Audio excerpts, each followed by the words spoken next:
Bueno, buenas tardes a todos. La idea es un poco abrir el debate también de cómo vamos a hacer todo esto, que esta presentación de Dina me pareció fantástica, la verdad, y ahora tendríamos que llevar a la práctica, ¿no es cierto? Todo esto que muchas veces aprendimos y que ahora nos cambian el eje de la situación y nos dicen que tenemos que comunicar en forma acertada. Tal vez después vamos a ver algunos tips, simplemente mencionarlos, como para ver cómo nos afecta en general en la procuración de órganos y tejidos, y en particular en lo que es la comunicación, que tanto hemos desarrollado durante todos estos años, y hoy, como les decía, nos cambian el eje al no poder hacer un montón de cosas que habíamos hecho. Entonces yo para empezar quería mostrarles un poco cómo han sido las comunicaciones en el año, en el corriente año, ¿no es cierto?, desde enero, donde no teníamos pandemia ni en enero ni en febrero, marzo, mitad de marzo con pandemia, mitad de marzo sin pandemia, y abril y mayo, por lo menos lo que va de mayo, podemos decir que es la mitad del mes, a 15, y cómo va a afectar en la comunicación para los procesos de donación. Entonces, esta primera tabla que yo les quería mostrar, todo el año 2019, fíjense, acá están todas las entrevistas afirmativas, como para que ustedes lo puedan interpretar. Primero es afirmativas familiares, son en menores de edad, fíjense la casuística de las entrevistas o de las comunicaciones en menores de edad, donde deciden los padres, pero la epidemiología de la evolución a la muerte encefálica es mucho menor, lo demuestran los números. Estas expresas aquellos pacientes que evolucionaron a la muerte encefálica, y cuando vamos a hacer la entrevista, como bien lo dice el protocolo de actuación, que después vamos a ver un pantallazo de cómo es, tenemos que buscar en el CINTRA para ver si se había manifestado en forma afirmativa o en forma negativa. Bueno, estos son los pacientes que evolucionaron a la muerte encefálica en el año 2019 y tenían una expresión afirmativa en el CINTRA, por lo tanto el sistema los considera donantes, y esto yo acá le puse afirmativa, ya hoy no sabemos cómo llamarlo, porque en realidad afirmativa decíamos cuando decidía la familia, luego de eso ha tenido varios nombres, pero fíjense que es donde está el mayor número de pacientes, ¿sí? Estos son aquellos pacientes que evolucionaron a la muerte encefálica y no tenían ninguna manifestación, ni afirmativa ni negativa, y por lo tanto aquella persona que estaba al frente de la comunicación del proceso les comunicaba que era un donante. Entonces, esto es el total de afirmativas, sería la suma de cada una de estas, ¿sí? Y esto al revés, negativas familiares en menores de edad, deciden los padres, fíjense que prácticamente son casi iguales, negativas expresas, y negativas son aquellos donantes que deberían haber sido donantes porque no se habían manifestado, pero en el momento que la persona le va a comunicar el tema de la donación a sus familiares, los familiares se niegan a la donación, ya sea porque lo habían real y no lo habían, o por cualquier otra causa.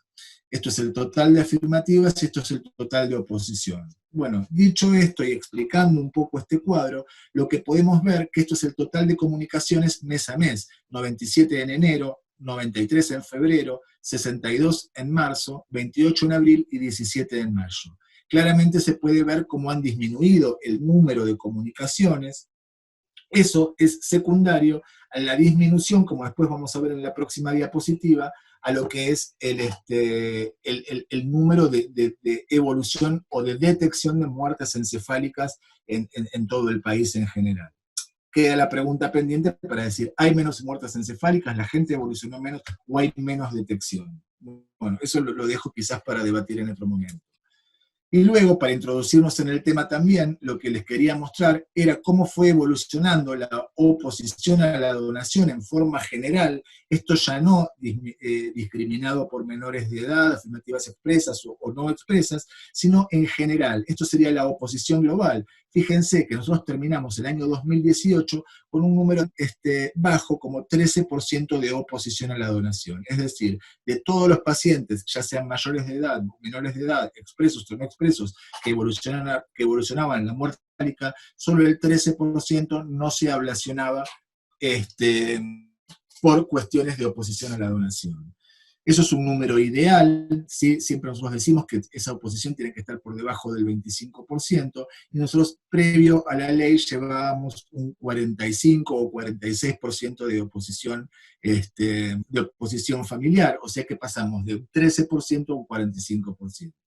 Ahora bien, ¿qué pasó respecto a las comunicaciones en el año 2019? Yo acá lo separé en color, todo en naranja es 2018, verde intenso es oposición familiar en enero y febrero sin coronavirus, en marzo coronavirus hasta la mitad de marzo, sin coronavirus, al revés, perdón, sin coronavirus hasta la mitad de marzo y luego ya con coronavirus. Abril y la que va de mayo siempre con coronavirus. Y fíjense que si uno analiza, la evolución, digamos, el resultado de las comunicaciones familiares en forma global durante todo el 2019 y la pandemia no ha sufrido demasiadas modificaciones y ha sido totalmente fluctuante. Si ustedes se fijan, en el 2018 sin COVID tenemos números tan bajos como en el mes de agosto de un 4%, que también lo podemos decir que lo tenemos en abril. Entonces, acá el mayor problema quizás se trata de que en el 2019, sea por pandemia o no sea por la pandemia, llevamos una oposición global del 20%, que serían 7 puntos más respecto al 2018. Ahora bien, ¿qué pasó, como decíamos, con el tema de la detección de las muertes encefálicas? Y acá lo podemos ver también cómo ha ido disminuyendo. Fíjense que veníamos sin pandemia con un promedio de 110 muertes encefálicas, eso nos generaba aproximadamente 70 donantes por mes, y a partir de marzo, fíjense que ya cómo disminuye la detección de muerte encefálica, a 79 muertes encefálicas en todo marzo, y llamativamente 62 se dieron sin pandemia y solo 17 con pandemia. Todo abril 47 muertes encefálicas, y en lo que va de mayo llevamos solamente 20 muertes encefálicas, y fíjense que si uno dice que estamos en la mitad de mayo, vamos a terminar aún con menos muertes encefálicas, lo que va a hacer menos comunicaciones y menos donantes en general. Acá en este cuadro lo que podemos ver es el total de muertes encefálicas mes a mes, el total de comunicaciones y el porcentaje de comunicaciones. Y yo esto lo quise poner porque a mí lo que me llamó la atención, que fíjense que de todas las muertes encefálicas que se detectaron en el mes de abril, solo se realizaron entrevistas al 60%, en contraposición con siempre más del 80% en los meses quizás sin pandemia, y disminuye en marzo al 78%. Entonces, acá hay un primer factor a considerar. No se están haciendo las entrevistas a la misma proporción en la misma proporción de que sin pandemia. Entonces, si sumamos disminución de criterios, disminución de detección de muertes encefálicas y disminución de porcentaje de entrevistas, cada vez la curva se nos hace más descendente respecto a lo que son trasplantes de órganos y donantes de órganos y por lo tanto trasplantes de órganos. Ahora bien, nosotros cómo estamos acostumbrados a realizar la entrevista. Yo esto no me voy a detener demasiado, pero este es el protocolo de actuación que nosotros tenemos para realizar una entrevista. Lo primero que tenemos que hacer es buscar si tienen manifestación expresa, y bueno, según sea el caso, siempre lo que vamos a hacer es informar o comunicar a la familia, que siempre decíamos, acá es lo más importante, informar y comunicar a la familia qué es cuál es la condición respecto a su familiar que acaba de fallecer.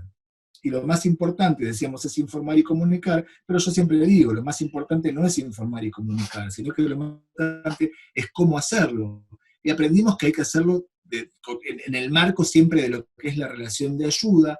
Hemos hecho muchísimos cursos, seguramente todos los que están conectados han oído hablar de lo que son la relación de ayuda, generar la empatía necesaria, que ya lo dijeron Pablo y lo dijo Dina, fundamental generar la empatía, no, esto siempre en la relación médico-paciente, pero más aún en los procesos de donación. Nos aprendimos las técnicas de comunicación, trabajamos en el marco de la escucha activa, pero hoy nos preguntamos en el contexto de la pandemia, ¿podemos hacer todo esto? Esto que decía Pablo, que tengo que tocar al paciente, que tengo que mirar la cara para ver cómo reacciona, hoy vamos a tener un barbijo colocado, tenemos que mantener la distancia, a veces quizás terapias intensivas u hospitales en donde no dejan entrar a familiares o en donde dejan entrar solamente a un familiar y que ni siquiera se pueden despedir de sus muertos. Entonces la pregunta hoy fundamental creo que de esta actualización o webinar, como lo quieran llamar, es,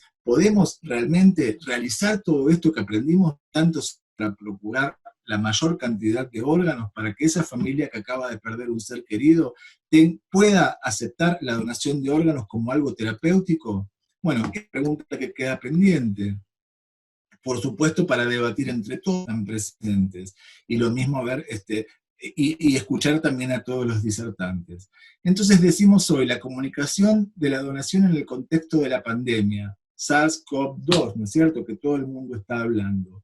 ¿Cómo la vamos a tener que hacer? ¿La vamos a hacer sin cambios? Y por ahí yo puse esto, sin cambios, porque cuando se dio